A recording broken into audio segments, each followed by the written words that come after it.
tập ra sớm thấy thứ ta tình cùng gõ cả suy sáng trường kỳ đã vui vui tới ta lấy cùng đôi cây mát lệ thực ca lấy tình thầm chờ lòng quay đi mê lá ta giờ hâm kia râm lấy lệ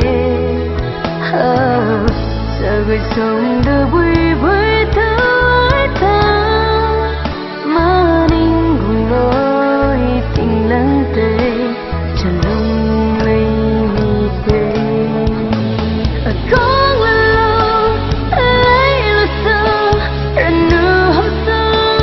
cả lại hấp phải cả có lâu tên lần tay là sao dù cây đã lệ chỉ cả má ghé lòng tôi đã sát thế mà dáng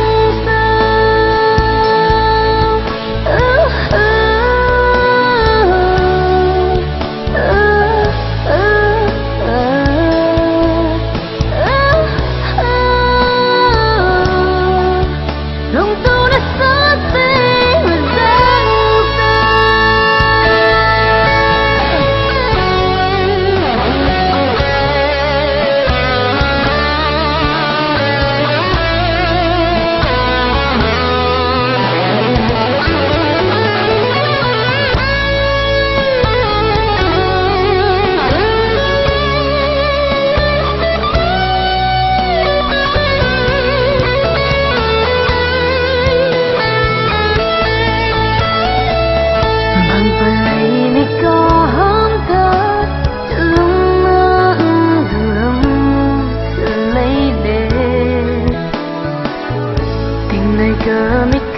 Cơm